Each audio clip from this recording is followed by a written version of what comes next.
Kotobian tadau tagazodo kamatan kumadoi zulu sabiabi. Ketohadan.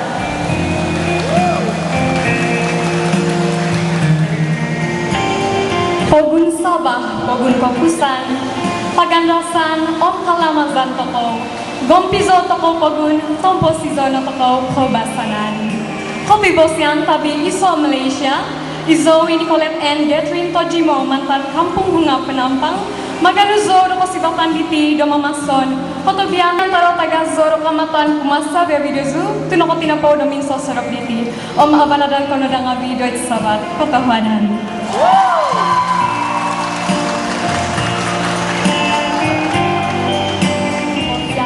Izo Natalie Christine Hansanon Mantat Pinampang Maganu Zo do Kasibatan Diti do Mamason Kotobian Tadaw Tagazo do Kaamatan Kumatoy Sanan Nawi Kotohadan. Osian Izo Vanessa Dumpang William Hansanon Mantat Pinampang Maganu Zo do Kasibatan Diti do Mamason Kotobian Ompon Sikaan Tadaw Tagazo do Kamatan Kumadiozu Songobian Kotohadan. Kopi Bosian Izo Ogak Larit Mantat Kampung Modipo Pinampang Maganu Zo Kasibatan Diti do Mamason Kotobian Om Konsikaan Kumatoy Sanan Nawi Kotohadan.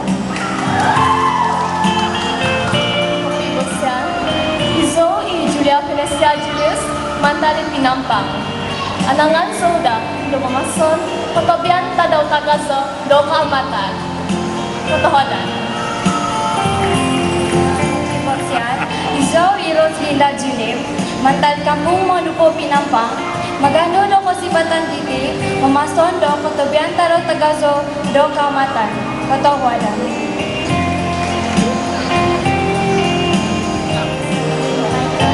Mantan Kampung Modipo Pinampang Magano Kasibatan Diti Mamason Tadaw Kotobian Tadaw Tagazo do Kaamatan Kotohadan.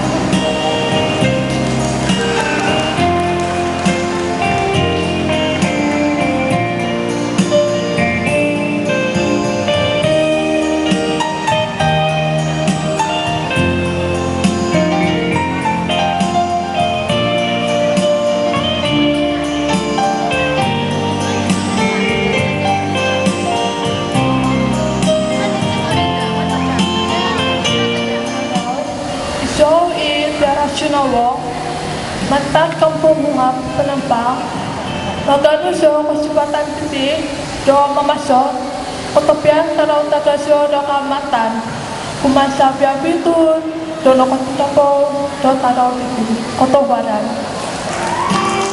Izo Tracy Hamson Matawid Mantan Kampung Nosot Pinampang Maganu Zo Kasibatan Diti do Mamason Zo Kotobian Tadaw Tagazo do Kaamatan Tahun 2000 Opodom Tohu Kotohadan. Kopi Bosian Izo Eritina Juprin Hansanon Mantat Kampung Ramaya Penampang Mamason Zodo Kotobian Tadaw Tagazo do Kaamatan Kotohadan. Kopi Bosian Izo Idri Dona Victor Mantan Loyang Maganu Zo do Kasibatan Diti do Mamason Kotobian Tadaw Tagazo do Kaamatan Kotohadan. Kopi Bosian Om Tabi Iso Malaysia Izo Brenda Lisajo Wakil N Opodong Sizam Kapazan Maganu do Kasibatan Diti Mamason Zo Kotobian Tadaw Tagazo do Kaamatan Kotohadan. Ngaran Arika binti Jarin Manganu Kosiwatan Momoros Kotobian Tadaw Tagazo do Kaamatan. Kopi Bosian Izo Joyce Chia Mantan do Singgulan Magano Kasibatan Diti do Mamason Kotobian Tadaw Tagazo do Kaamatan Kotohadan.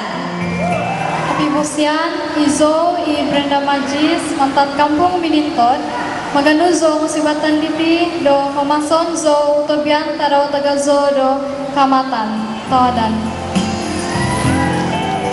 Terima kasih kepada pengacara majlis. Salam sejahtera dan selamat petang kepada para hadirin sekalian. Saya Theodora Natasha Nasib, wakil dari Kampung Miniton Pinampang, ingin mengucapkan selamat menyambut Pesta Menuai. Kaya Kotobian, magano ko kasiwatan diti, mamason, Kotobian, tadaw, tagayo, do kaamatan, ponsiko.